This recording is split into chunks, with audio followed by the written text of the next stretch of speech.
Good afternoon and welcome to this important program of the World Affairs Council of Western Michigan.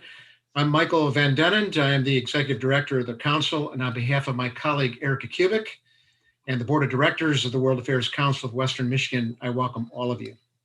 Thank you for adjusting with us as we program responsibly in this time of the COVID-19 pandemic. We hope that you will stay safe and you will show grace to those in your community. Council's mission is to empower the people and organizations of West Michigan to engage thoughtfully with the world. We do this with the help of over 50 local companies, 11 educational partners, and many community members. Together, we seek to provide programming that is credible, objective, relevant, civil, and compelling. To change the world, we believe one must first know the world. After the Consul General's presentation this afternoon, there will be ample time for questions. You may email your questions to office@worldmichigan.org, office@worldmichigan.org, or you may text them to 616-308-6560. That's 616-308-6560. We ask that you please exhibit civility to our guests and hospitality to others by asking respectful and succinct questions. We are so pleased to have the Honorable Jian, the Consul General of the People's Republic of China in Chicago with us, and we are very grateful to him for his flexibility to engage us in this manner. The Consul General is the 11th Consul General of China in Chicago, and he is responsible for 9 states in the American Midwest, including Michigan. He was born in Shandong Province, and after university training, began his diplomatic career as a staff member in the Department of Treaty and Law. He then served for 3 years at the Chinese Embassy in the country of Guyana. In 1999, the Consul General began a 20-year series of positions in the Department of North American and Oceanian Affairs, which included an appointment as counselor of the Chinese Embassy in Australia and a term as Consul General in the Australian city of Melbourne. The Consul began his new work in Chicago in 2019. He is married and he has 1 daughter. We have titled this time with the Consul, A Conversation with the Consul General. We have asked him for about 25 minutes of prepared remarks before we open the program up for your questions. It is our privilege to welcome Consul General Jian. And Consul General, welcome to this gathering of West Michiganders. Thank you, Director Denen. It really gives me great pleasure to join our friends in Michigan for this discussion. And also, thank you so much, Michael, for your kind introduction and for all the work that you and your team have done for this event.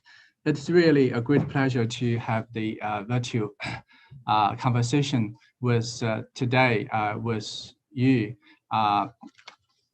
at this very important celebration of the Chinese New Year at this time. Actually, today is the 5th day of the Chinese Lunar New Year. Let me start by extending the New Year greetings to members of the World Affairs Council of Western Michigan. One moment. Let me start by extending New Year greetings to members of the World Affairs Council of Western Michigan and friends from various sectors in this state. I wish you all a very healthy and auspicious year of the ox.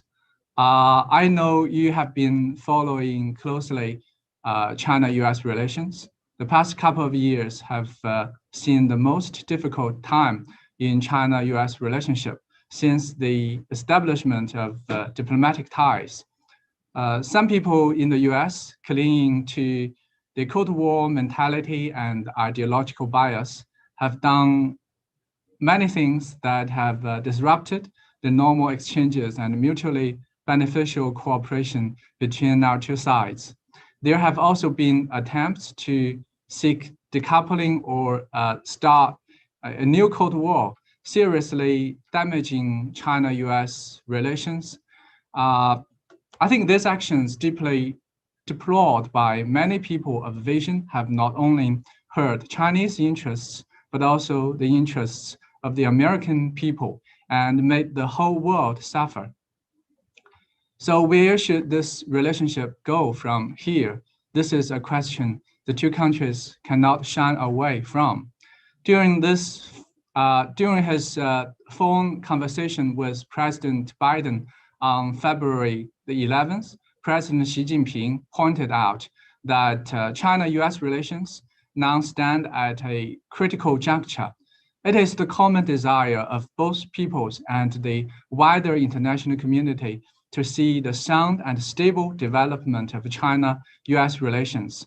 For that to happen, the two sides need to make joint efforts in the same direction and focus on cooperation and manage differences in the spirit of no conflict, no confrontation, mutual respect, and win-win cooperation, so as to bring more tangible benefits to the two peoples and make our due contributions in defeating the pandemic, recovering the world economy, and maintaining regional peace and stability.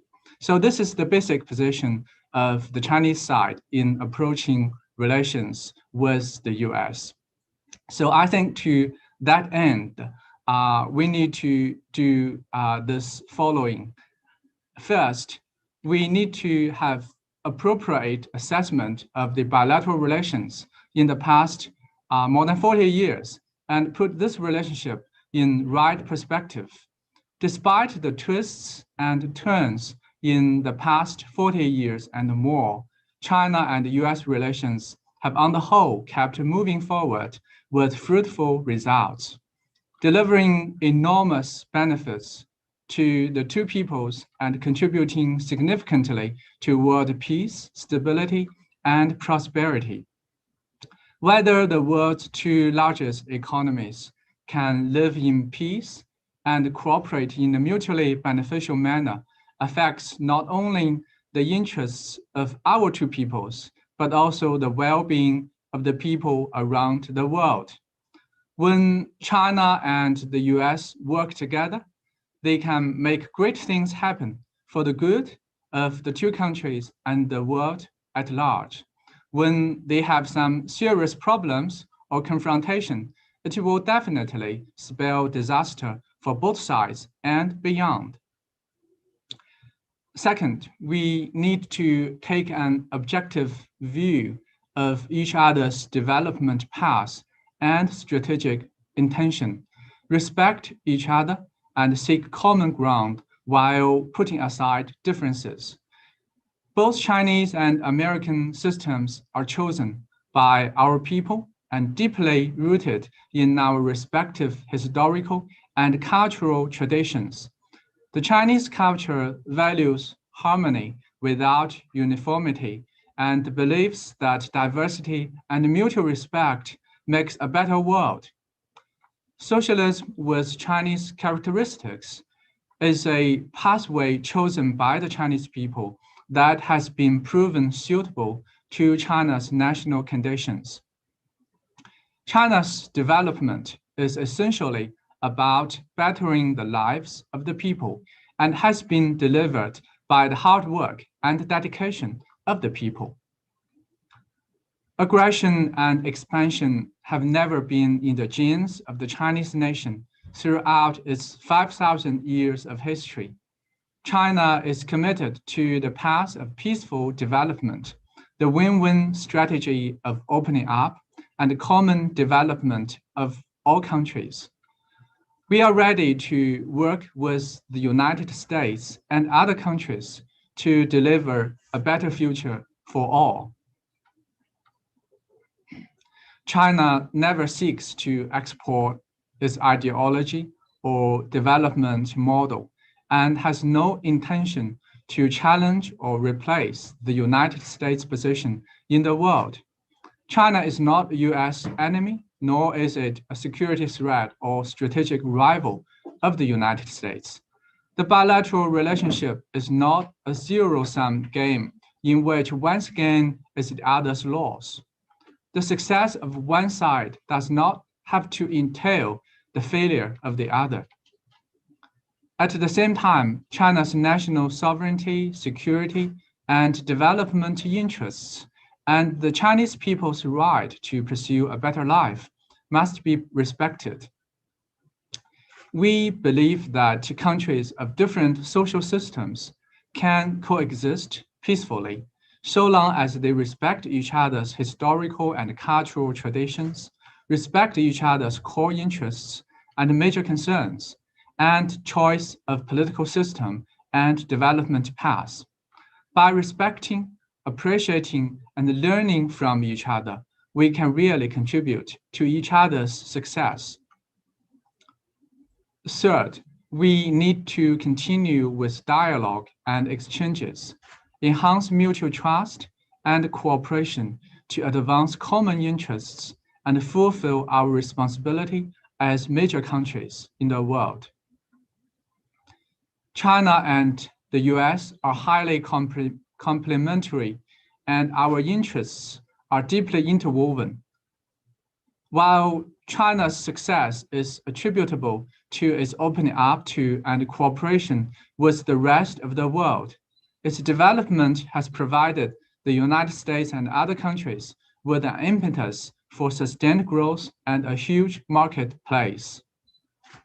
It is estimated that in the coming decade, China's cumulative import of goods will exceed 22 trillion US dollars, which will provide vast opportunities to companies around the world, including those in the US.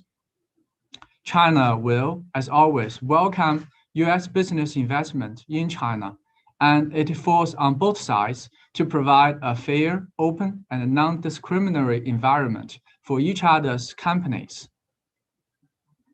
The growth of China-US relations is the result of decades of commitment and hard work by Chinese and Americans of all walks of life in maintaining bilateral exchanges, communication, and cooperation. It is not something to be taken for granted. We hope that the US side will remove the stumbling blocks to people exchanges, like harassing Chinese students, restricting Chinese media outlets, shutting down Confucius institutes, and suppressing Chinese companies. So these policy measures are not only wrong, but also unpopular.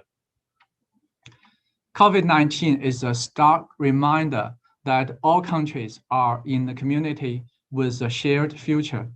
No global challenges can be addressed by any country acting alone. Solidarity and cooperation is the only right choice to make.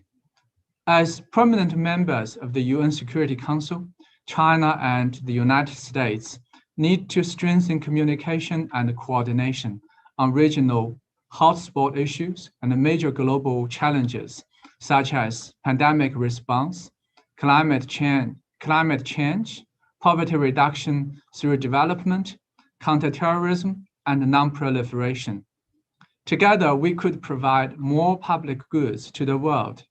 We could also step up cooperation at the UN, WHO, the G20, APEC, and other multilateral fora to enhance global governance and make globalization more open, inclusive, balanced, and beneficial to all. So, dear friends, many of the friends attending this event are from the business community and have followed China's development closely. In 2020, in the face of the COVID-19 outbreak, the Chinese government, putting the people's life and interest first, acted quickly and decisively, bringing the epidemic under control in a short span of time and delivering a GDP growth of 2.3% year-on-year. Proud as we are of this achievement, we know full well that it has not come easily. Also last year, China eradicated extreme poverty as scheduled. That means all the rural residents living under the current poverty line in China have shed off poverty, putting an end to the extreme poverty that has plagued the Chinese people for centuries. Statistics have shown that China has enabled 850 million people to get rid of poverty in the past 70 years and more. We will keep up the effort to lock in the gains against poverty and bring prosperity to the entire population. This is the solemn commitment the Chinese government has made to its people. Now, China has entered a new development stage and will focus its attention on addressing uneven and inadequate development and achieving high-quality growth. To that end, we will fully apply the new vision of innovative, coordinated, green, open, and shared development, and foster a new development paradigm with domestic circulation as the mainstay and domestic and international circulations mutually reinforcing each other. We will further promote trade and investment liberalization and facilitation, improve our system for foreign investment management based on pre-establishment national treatment and negative list, and open up the service sector in a well-planned way. We will strengthen IPR protection and protect the lawful rights and interests of all businesses, including foreign investors, according to law. Meanwhile, China will continue to deeply involve itself in the international circulation and work to make domestic and international circulations reinforce and complement each other. This will help promote win-win cooperation among countries for common prosperity. China's development has benefited a lot from its exchanges and cooperation with the United States and other countries. In the friendly exchanges between China and the US, the state of Michigan has played an important role. The economic and trade ties between Michigan and China are particularly close, which led to the establishment of the China Provinces and the US State of Michigan Joint Working Group on Trade and Investment Cooperation in 2016. Now, China is Michigan's third largest trading partner and third largest export market, only behind US next door neighbors of Canada and Mexico. The National Committee on US-China Relations and the Rhodium Group reports show that from the year 2000 to 2018, Chinese companies invested $2.8 billion in Michigan, creating more than 10,000 jobs. Exports of goods to China supported nearly 30,000 jobs in Michigan in 2018, according to data from the US-China Business Council. What is worth noting in particular is the people-to-people exchanges between Michigan and China. This state played an important part in the famous ping-pong diplomacy. 2 of the 9 members on the first US table tennis delegation to China 50 years ago were from Michigan, including one from the city of Grand Rapids. And Michigan was one of the states the Chinese ping pong team visited on their return visit to the US in the year 1972. Now, Michigan is one of the most popular US destinations for Chinese students, and its sister relations with Guangdong province and Sichuan province have grown from strength to strength. In the fight against COVID-19 last year, the people of Michigan and China stood together, helping each other with donations in cash and kind and moral support. The friendship between our people has really grown ever stronger. I have noted that in her State of the State address last month, Governor Whitmer set out her government priorities for this year, including pandemic response, economic recovery, and improving infrastructure. I think in all these areas, our two sides can explore ways to strengthen exchanges and cooperation to the benefit of the people. Last September, at the invitation of the World Affairs Council of Western Michigan, I attended the virtual commemoration ceremony of the 75th anniversary of the end of World War II, hosted by the Ford Presidential Museum.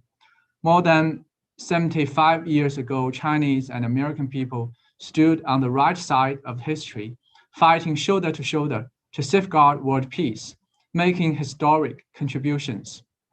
Now, in the new era of history, it is even more important for our two great nations to work together to meet the difficulties and challenges facing the world, as we show the special responsibility for world peace, stability, and prosperity. So, ladies and gentlemen, dear friends, this year is the year of the ox in the Chinese lunar calendar. The ox symbolizes diligence, perseverance, and hard work. I hope all of us will carry forward the spirit of the ox and do our best to contribute to the healthy and steady development of China-US relations and the deepening of exchanges and cooperation between China and Michigan. Thank you. Consul General, thank you for those remarks.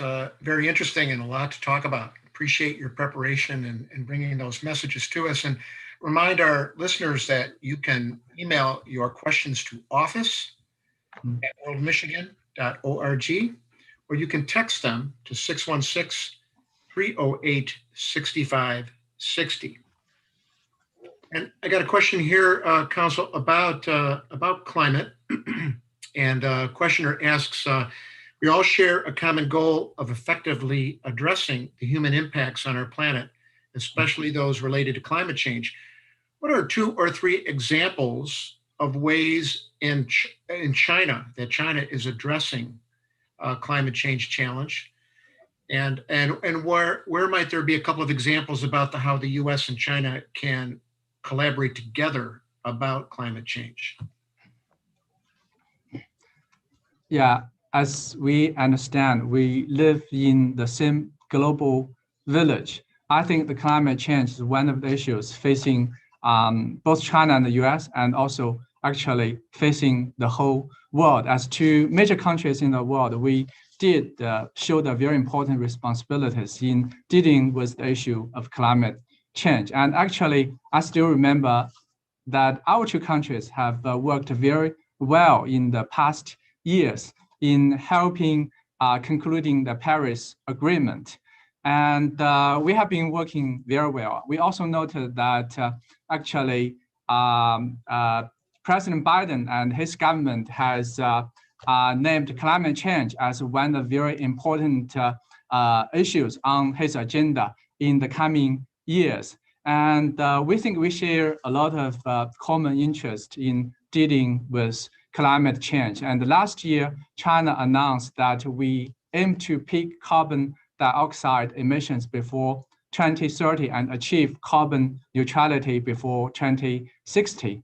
We also announced 4 new measures to scale up nationally determined contributions, namely lowering carbon dioxide emissions per unit of GDP, increasing the share of non-fossil fuels in primary energy consumption, increasing the forest stock volume, and stepping up total installed capacity of the wind and solar power. So this series of major policies designed in accordance with our national condition and capacity represent our best efforts in dealing with climate change.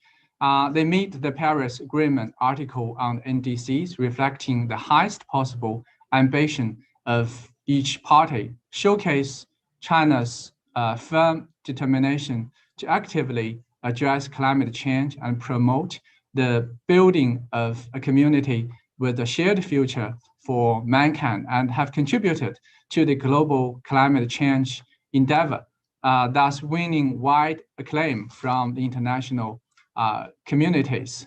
So actually, US has enjoyed a lot of very advanced knowledges and techniques in addressing climate change. And we think there are a lot of areas where we could work together and cooperate with each other, like the development of clean energy for sustainable development and all these things. So we think they are really, we could do a lot in that regard.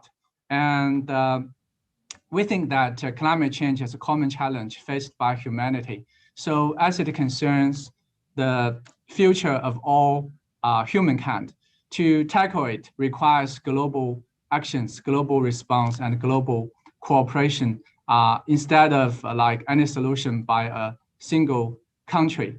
So China and the US actually share broad common interests and abundant room for cooperation. So we still treasure very much the very fruitful consultations and cooperation in the past years. And we believe that, yeah, we could do more for the good of our two countries and also for the good of the world together.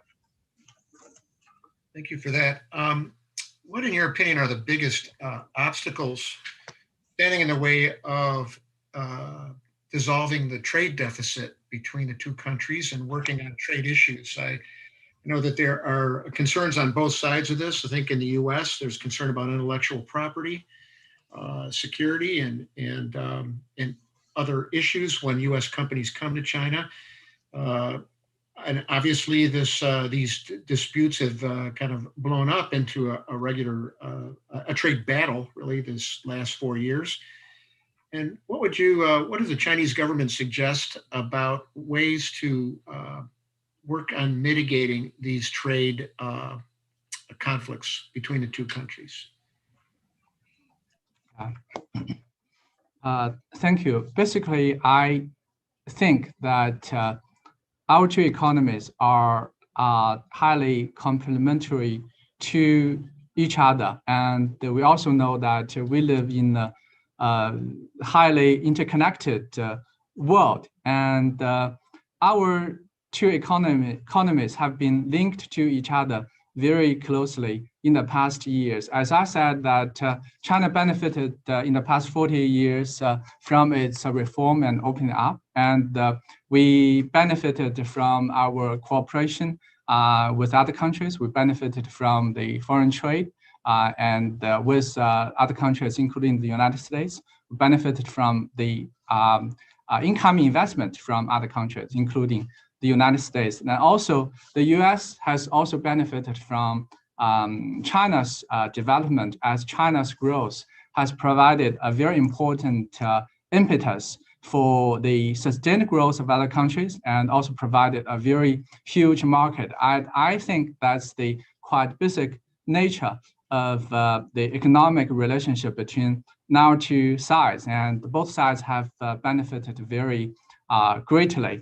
Unfortunately, there have been sort of frictions and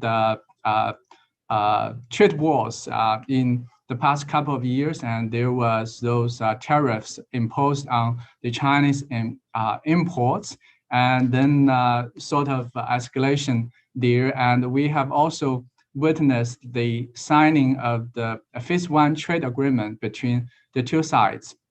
I think the basic point is that the economic cooperation is mutually beneficial. It's a very important economic partnership based on equality, mutual respect, and mutual benefit. And we noted that even with the trade war, there are still a very large number of American companies working very well, achieving very fruitful operations in China. As I know that the American companies operating in China achieved a total sales revenue of like more than 700 billion US dollars and has gained a profit of more than 50 billion US dollars in the single year of 2019. And even with the very difficult world economic situation in 2020, we have seen the growth of China-US goods trade of around 8% increase from the previous year. And the total trade volume amounted to like 580 billion US dollars. I think that has shown the confidence of the companies from both sides on US-China economic relationship. And it has also shown the very strong resilience of this economic partnership.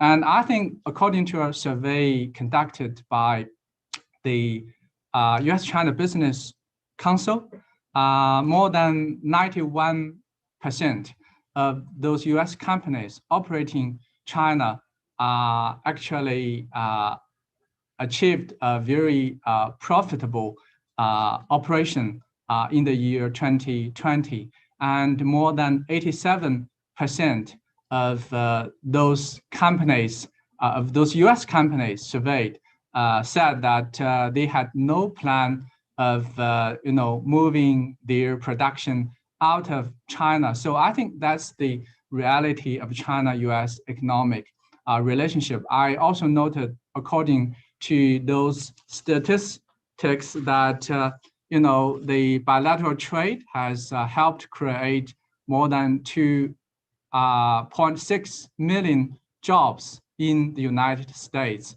And I think that is a very strong figure telling us the importance of this economic relationship. And also according to the statistics, that the trade war has actually inflicted the trade war between China and the United States has inflicted more than 10 billion US dollars loss on the US side, and has brought about a loss of jobs more than 240,000 in the United States, and has actually brought about a decrease of the household income for about like 675 US dollars for each household in the United States. And so I think that in the trade war, there's no winner. Actually, as two largest economies, by working together, we can do really a lot to help the companies of our two countries, to help improve the people's living standard in our two countries. And we would also be able to create more development opportunities for the people in the world. So that is our position for this. And so we hope that our two countries would adhere to equality and to mutual benefit and promote the development of bilateral relations to promote the development of economic and investment cooperation through dialogue and consultation. And we hope that, through consultation and discussions, we would better address some of the issues in our economic relationship. And actually, China is very committed to the continued reform and opening up to the outside world. We have benefited from the opening up to the outside world in the past decades. There is no reason that we would change that policy. If you note what the Chinese government has been focusing in the past months, also as a result of the fifth plenary session of the 19th CPC Central Committee, we mapped out a plan for the development in the next 5 years and also in the next 25 years. And we will continue to open even wider to the outside world. And we hope that to create more opportunities for foreign business people And according to some people's study, that China's imports in the coming decades would amount to like 22 trillion US dollars. I think that's really a lot of opportunities there. And for some of the concerns, some of the problems, China will continue to work even harder to create even better business environment. We will do more to protect the intellectual property. We will do more to open other like service sectors and the financial sectors. And we will do more to protect the lawful and the legal rights and those all the companies operating in China, including those Chinese companies and also companies from overseas investors. So, and we will make the negative list shorter and shorter. So I believe there's quite a bright prospect for economic cooperation between our two sides. And the important thing is that we should work together. We should solve some of the issues through consultation and discussions instead of like threatening each other, pointing fingers at each other, instead of like waging those unilateral trade war against the other. Thanks for that. There are certainly policies that the U.S. doesn't agree with that go on in China, such as treatment of the Uyghurs people and issues in Hong Kong, change in governance in Hong Kong and others, just as there probably are U.S. positions that the Chinese people don't agree with. And wonder, do you, in this whole idea of mutual respect, are there ways to have productive conversations about these human rights issues, these other kinds of issues that are thorny between the two? Can there be a way to talk about, discuss those things that have a productive conclusion in your estimation? Yeah, you mentioned some of the issues, including Hong Kong and including the situation in Xinjiang.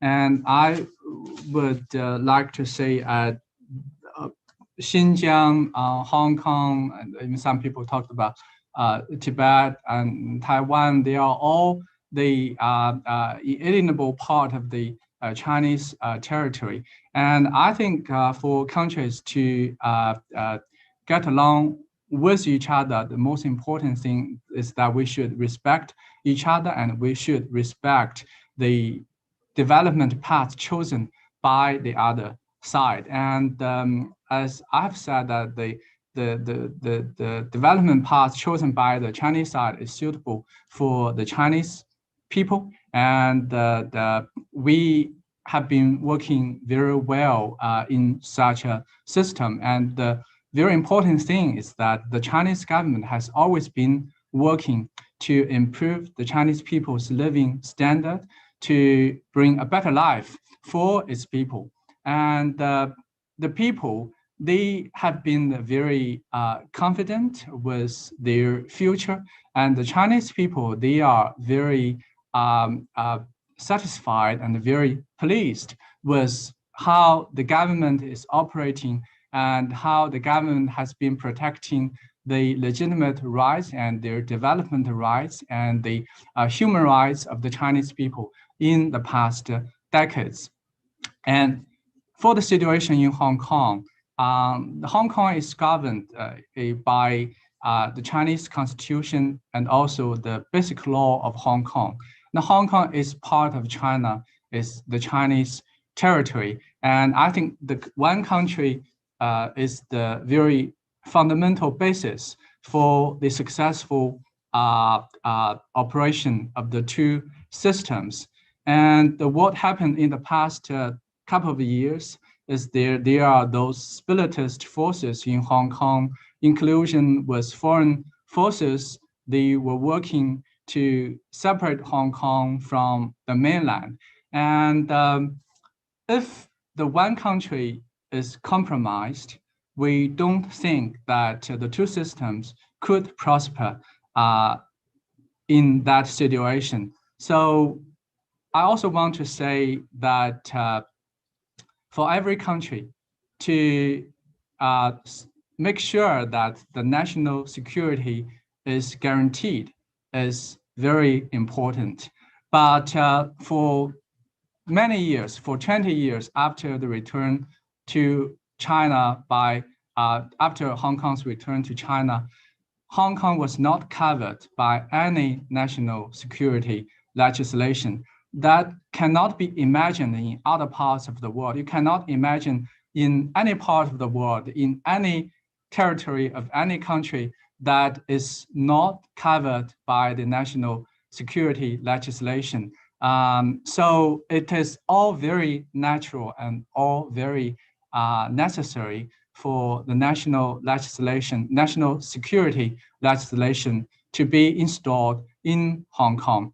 And I think what happened in Hong Kong is quite similar to what has been happening in some time in the United States. I mean, law and order is always very important. People's safety and security is always very important. And whatever your propositions, you could not break the law. And actually, after the national security legislation is installed in Hong Kong, the situation has returned to normal, and the people, the residents living in Hong Kong, they do not need to worry about their safety. They do not need to be worried that they might be harassed or attacked by some people on the streets.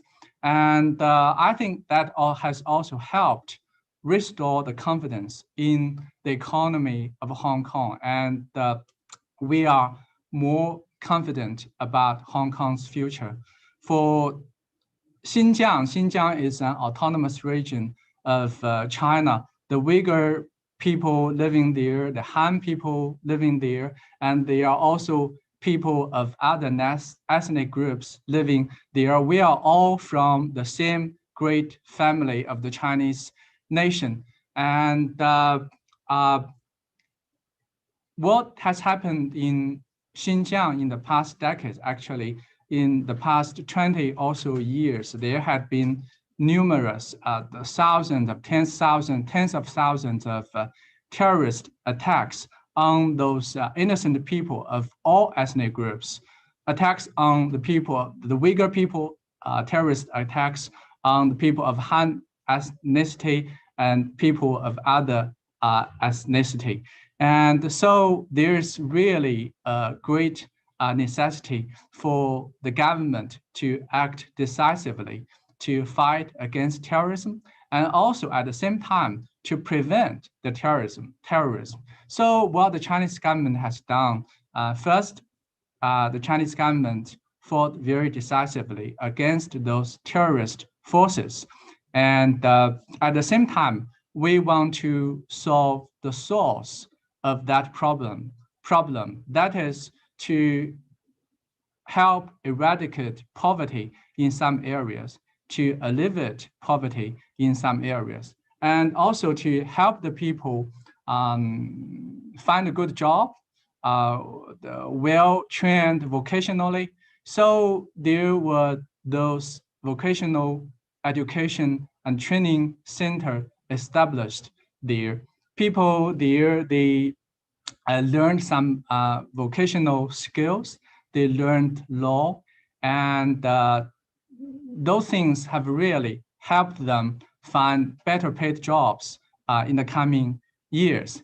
And there were also those people, some of the young people who had been misguided by those extremist and terrorist forces, and those young people who have committed minor violations of the law.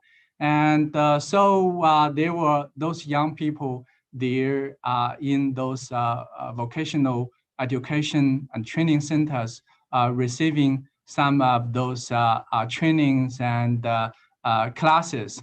And that, I think that was good for the whole society. And many of those people, they graduated and they were able to find a good job.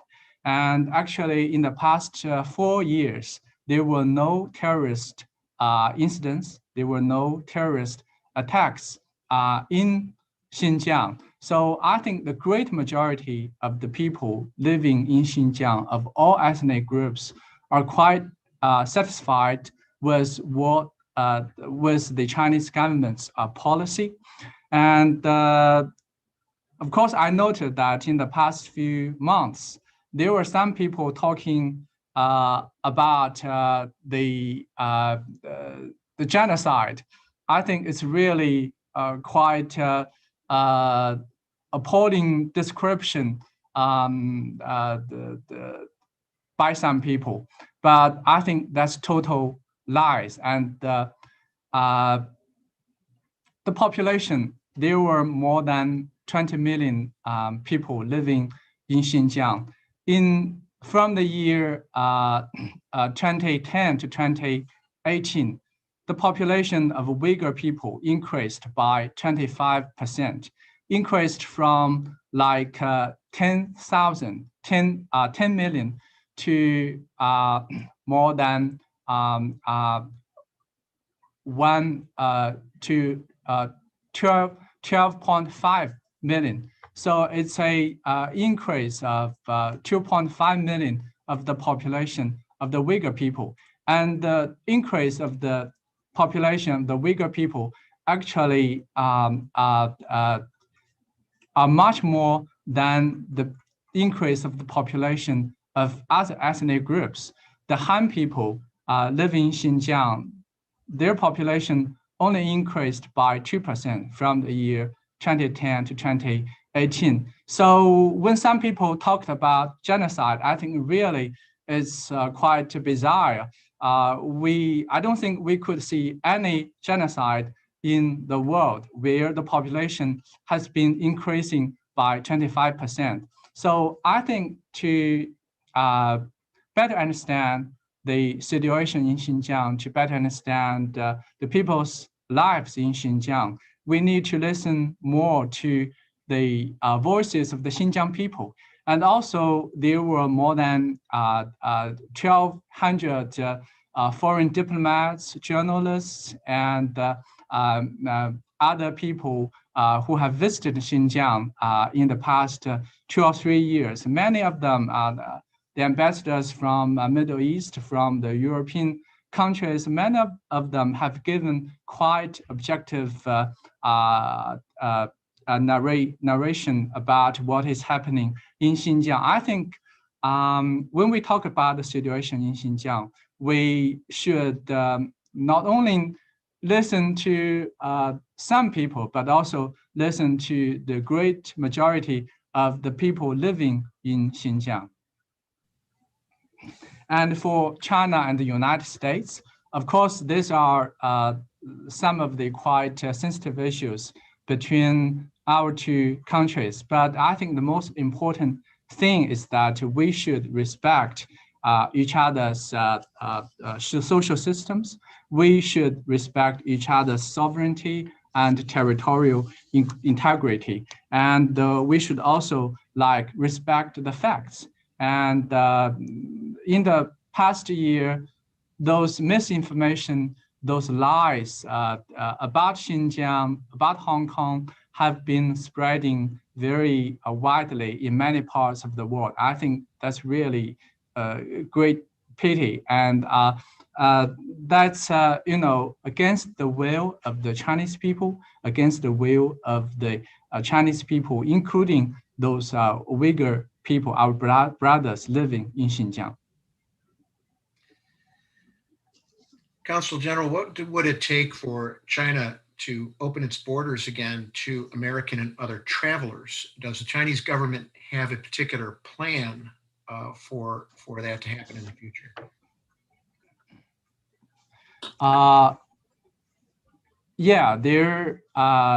Now there was the quarantine requirements for incoming passengers. It's a 14-day quarantine policy is still in place.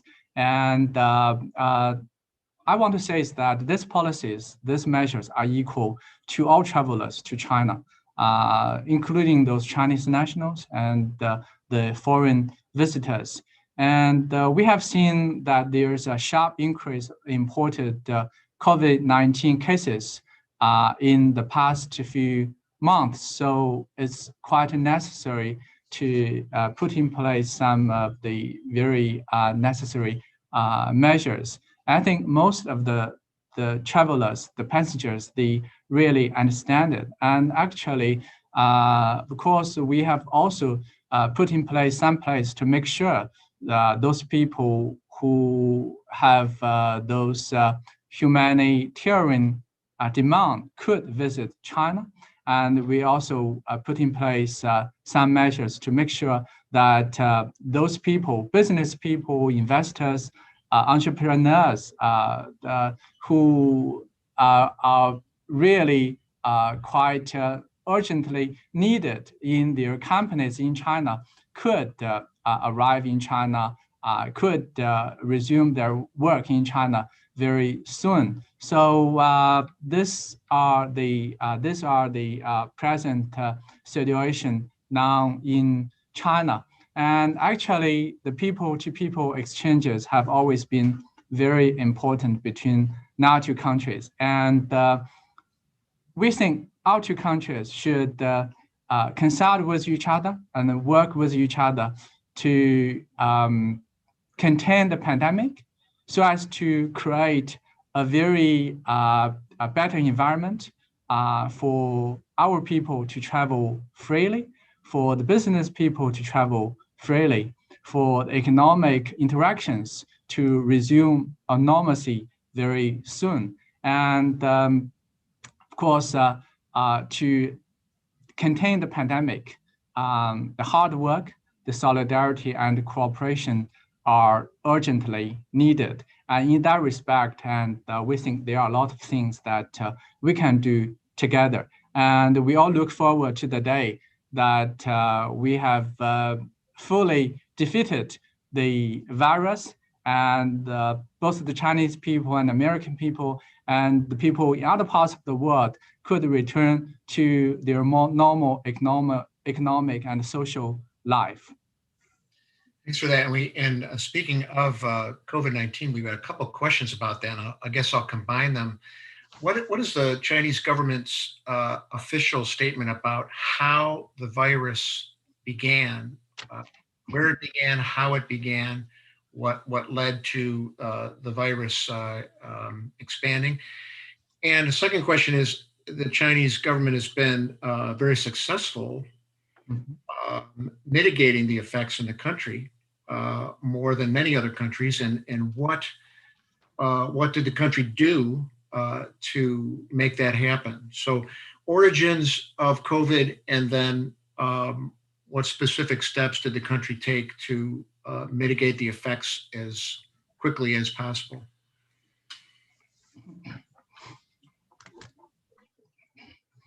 COVID-19 is a very serious threat to humanity. It's not the first pandemic facing the humanity. It will not be the last one. So China actually is the first country to report cases to the world of COVID-19. And in dealing with COVID-19, we have always put the people's lives and people's health at first. So the whole country, the whole nation worked together to fight against COVID-19. And the medical staff, they sacrificed quite a lot. All the people in the society, they sacrificed quite a lot, because all the Chinese people believe that if each one of them could contribute something to the defeat of the virus, there will be the victory for the whole nation. And that's what the Chinese people and the Chinese government have been doing in the past year. And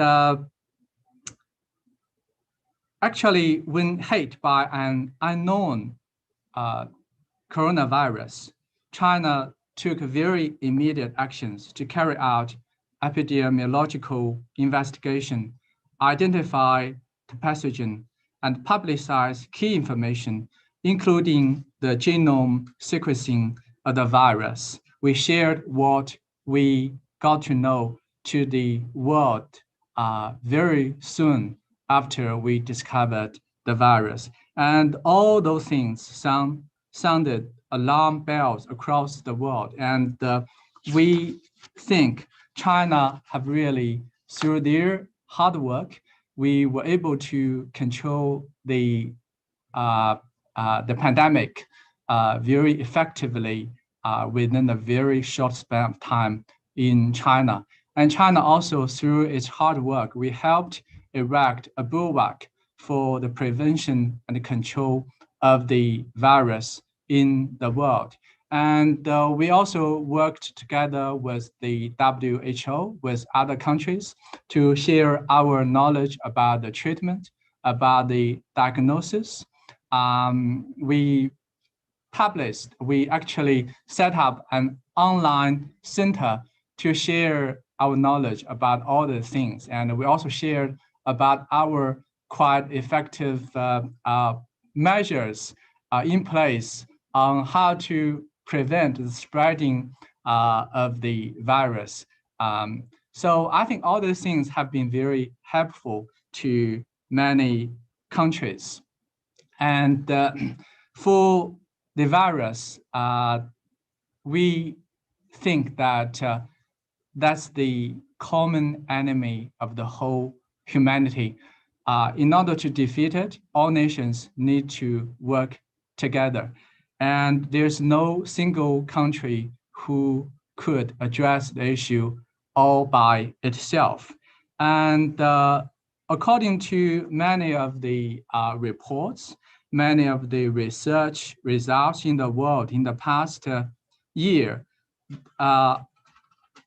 I think it was suggested, many of the research results suggest that the pandemic was likely to have been caused by separate outbreaks in multiple places in the world, because there were actually, of course, in December 2019, the Chinese doctors reported first those cases to these health departments in China. And in the past few months, we have also seen reports that there have been traces of those viruses maybe as early as in 2019 in other parts of the world. So we think that the tracing of the origin of the virus is quite important. It's a very important scientific process. What we should do is that we should listen to the scientists. We should support the scientists.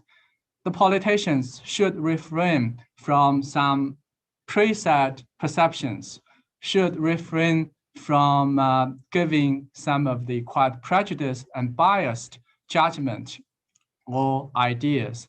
Actually, in the past few weeks, Chinese side, the Chinese government, the Chinese scientists, we have worked very well with the WHO experts team visiting China, and we have also seen their briefing at the end of their visit to China. And we still believe that the tracing of the origin need to be done by scientists, not by the politicians, not by the journalists. I think that's very important. And all is important is that we should work together to defeat the virus. We should, refrain from just pointing fingers at each other, not to mention stigmatization of certain races, of certain nations, because the virus itself knows no borders, knows no races, knows no, the difference of the peoples of the nations. That's the common enemy of the whole humanity. Thank you for that. Thank you for that answer. And our time is about up. I wondered if I could get one more question here about This one's about North Korea, China's relationship with North Korea, and what can China do to ease the tensions in that region, and perhaps mitigate some of the actions of its unpredictable leader.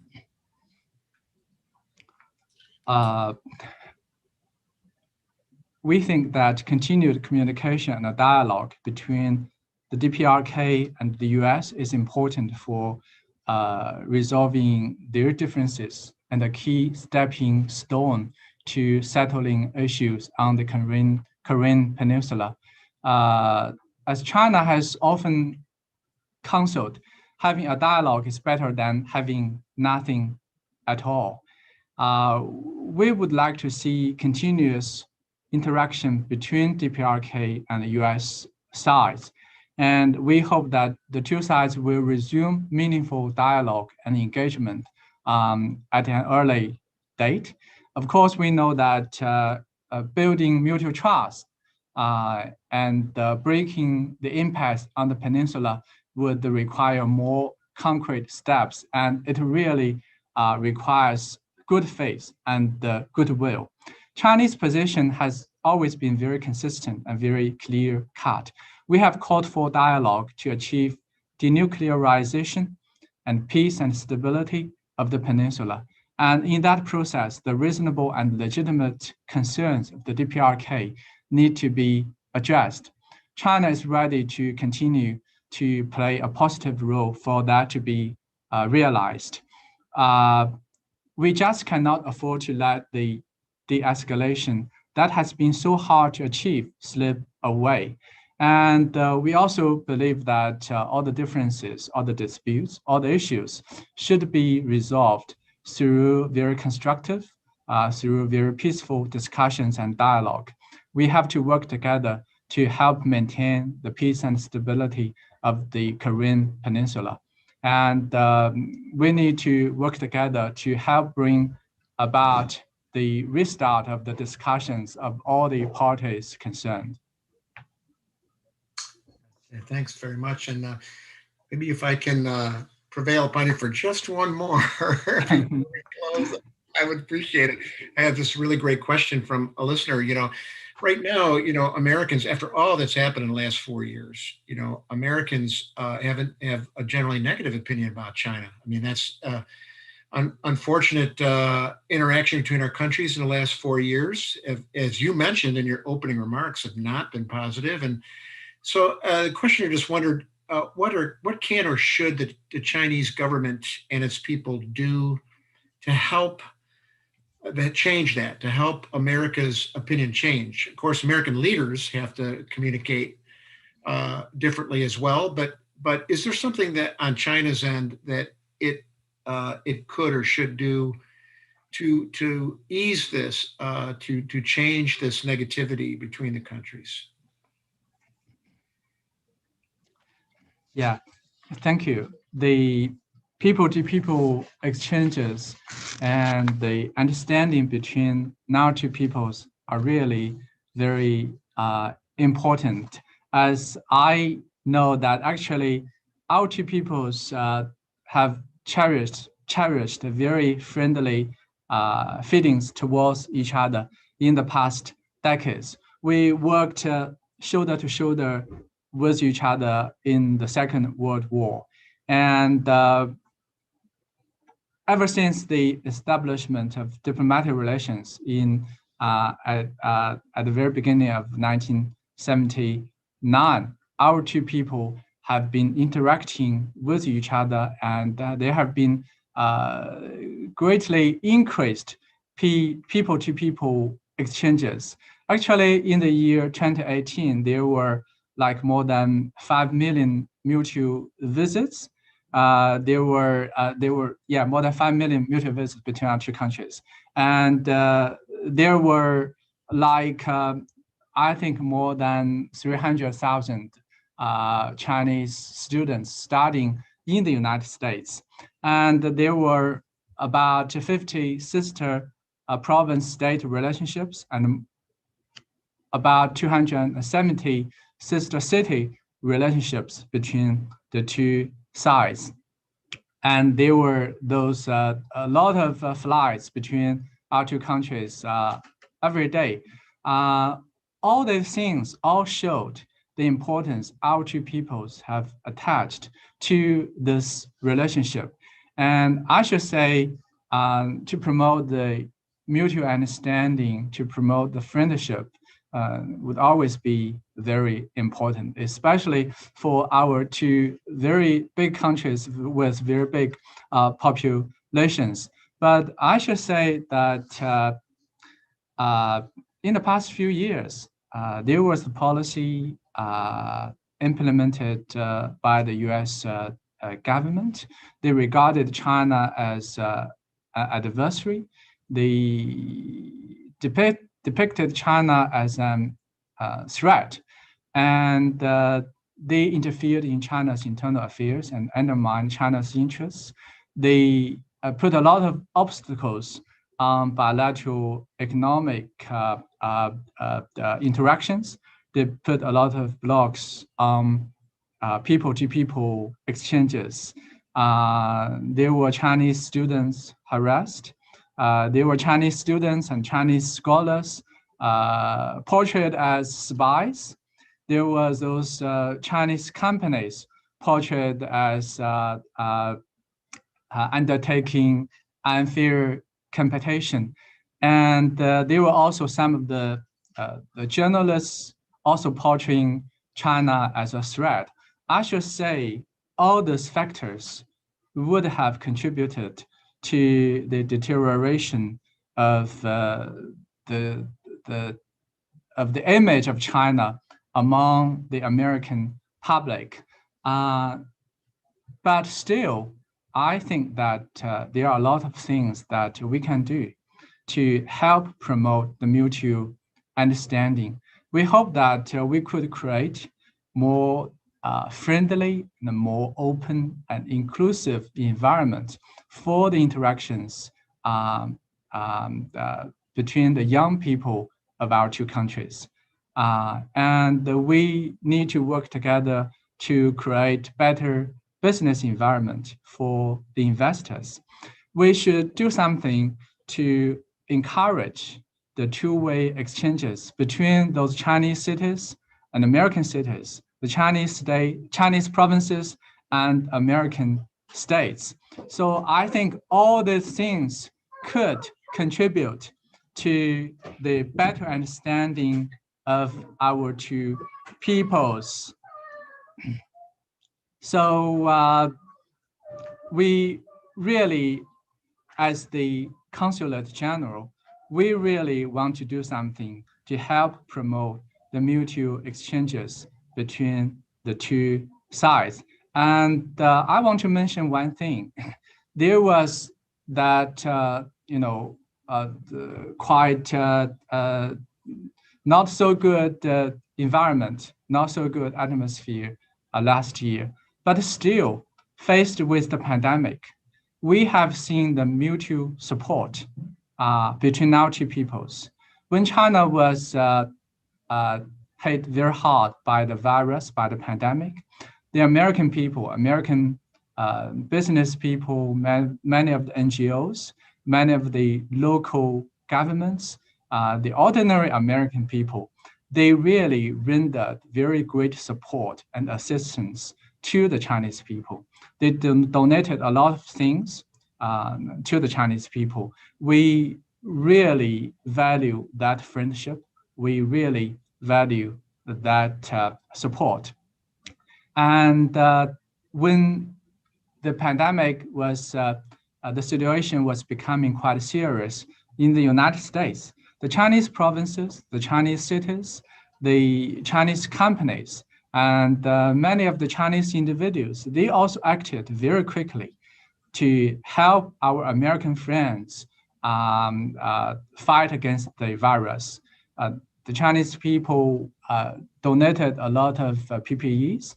The Chinese government also helped greatly with the American government's purchasing of PPEs and medical equipment and other materials in China. And I think that's a spirit of solidarity and cooperation.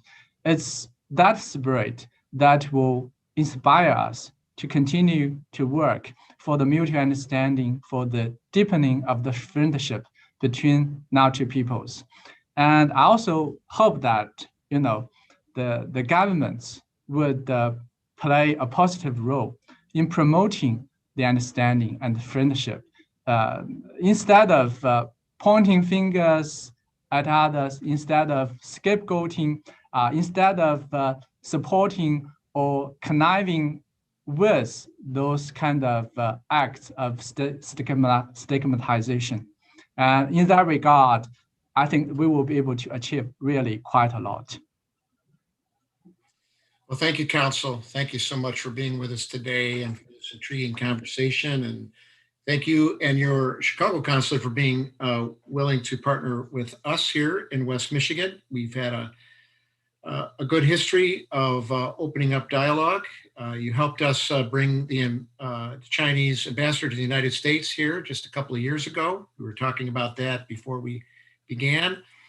And your comments at the 75th anniversary of the ending of World War II were quite moving and quite helpful. And now this conversation that we're having today, we appreciate that, and best wishes to you and your team as you do the important work of diplomacy, which of course we all do.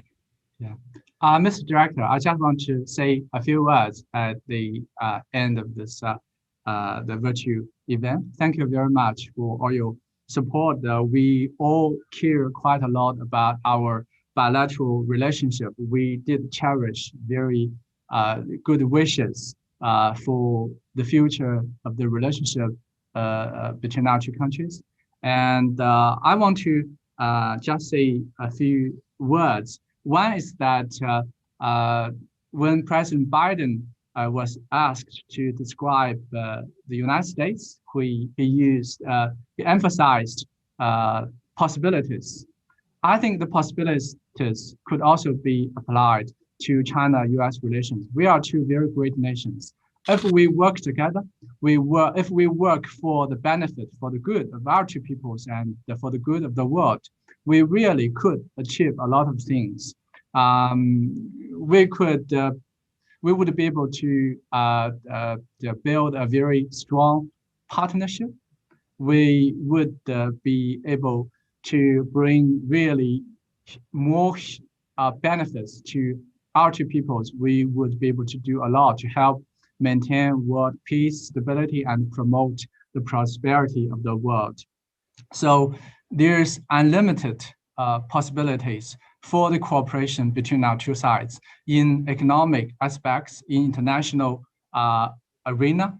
And another thing I also noticed that President Biden also during one of his speeches he quoted President Kennedy's words like, a rising tide lifts all boats. And when we lift each other up, we are all lifted up.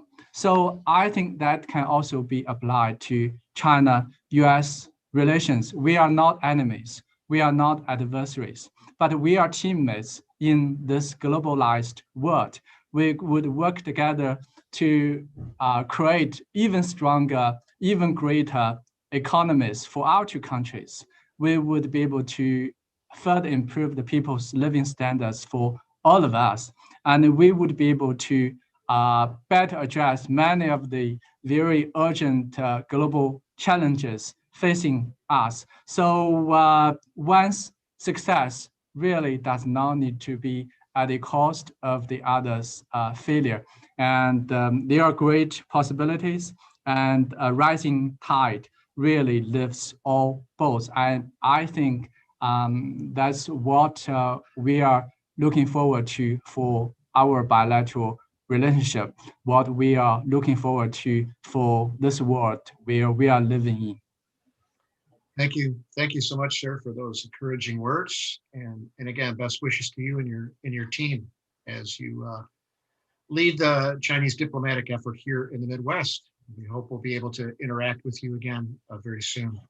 And thanks to all of you for listening to this. I think it's been a very helpful and instructive conversation.